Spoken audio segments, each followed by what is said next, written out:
ट्रांसमिटल्स एक building construction project में एक इंजीनियर को ये टर्म सुनने के लिए हमेशा मिलेगा और ये प्रोजेक्ट के इफ़ेक्टिव कम्युनिकेशन एंड रिकॉर्ड के लिए ये पर्टिकुलर टर्म किस तरह से ज़रूरी है एक सिविल इंजीनियर को आना ही चाहिए। तो आज के सेशन में हम इस पर्टिकुलर टॉपिक को समझेंगे और इससे रिलेटेड जो भी इम्पॉर्टेंट इन्फॉर्मेशन है उसको एक्सट्रैक्ट करेंगे, लर्न करेंगे। Dear friends, I welcome you all in Vimukti centre of excellence. एक प्रोजेक्ट की बात करें तो communication and records is a very essential and important tool for a project work.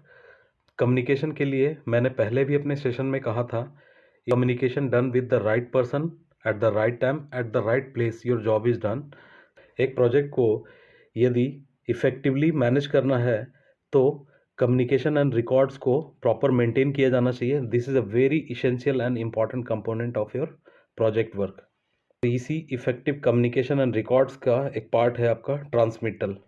तो ये होता क्या है कि ट्रांसमिटल्स को समझने के लिए सबसे पहले कुछ चीज़ों को समझते हैं। जैसे एक प्रोजेक्ट के लिए हार्ड कॉपी ऑफ ड्राइंग, जिसको जीएफसी भी बोलते हैं और ब्लूप्रिंट्स भी बोलते हैं, वो कौन रिलीज़ करते हैं? प्रोजेक्ट कंसल्टेंट और कंसल्टेंट्स। मैंने पहले भी सेशन में बताया आपको कि एक प्रोजेक्ट पे लीड कंसल्टेंट जो है वो आर्किटेक्ट होता है।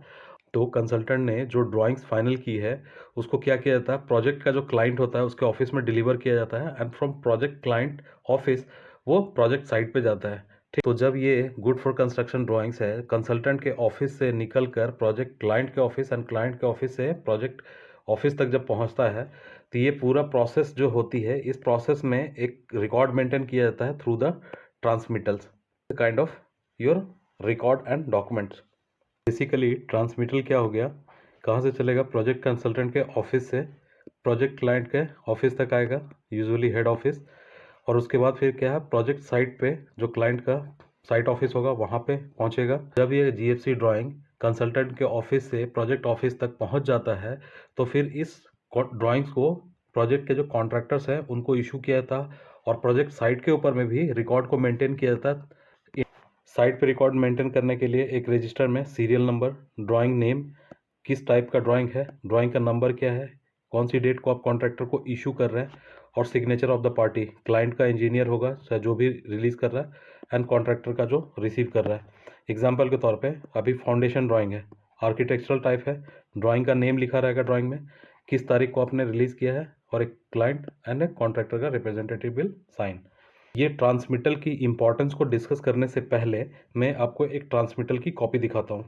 ट्रांसमिटल की कॉपी है और इसके इम्पॉर्टेंट कंपोनेंट्स को हम एक्सप्लोर करते हैं। ट्रांसमिटल जिस भी एजेंसी से इशू किया जाएगा उस कंसल्टेंट का यहाँ पे डिटेल होगा एंड ट्रांसमिटल एडवाइस जो है यहाँ पे प्रोजेक्ट का नाम रहेगा, प्रोजेक्ट का पूरा नाम पता रहेगा। ड्राइंग इशूड टू, यहाँ पे क्लाइंट का जो रिप्रेजेंटेटिव होगा उसका लिखा रहेगा नाम। यहाँ पे दिखा हुआ है डिसिप्लिन, मतलब ये सिविल का ड्राइंग है या इंटीरियर ड्राइंग है या अदर जो भी एजेंसी होगी, प्लम्बिंग, फायर फाइटिंग, वो वहाँ पे मेंशन रहेगा। टाइप ऑफ इशू, यहाँ पे क्या लिखा हुआ, हार्ड कॉपी इशू किया जा रहा है, राइट। यहाँ पे पर्पस ऑफ इशू क्या लिखा हुआ, एस, इसका मतलब ये ड्राइंग जो है सबमिशन में जाएगी टू द गवर्नमेंट अथॉरिटी और इसको एक्नॉलेज कर रहा है किसको, प्रोजेक्ट कंसल्टेंट क्लाइंट को एक कॉपी भेजकर, ठीक है। और ये जो सबमिशन में ड्राइंग्स जा रही है वो कौन कौन सी ड्राइंग जा रही है उसकी डिटेल्स नीचे है।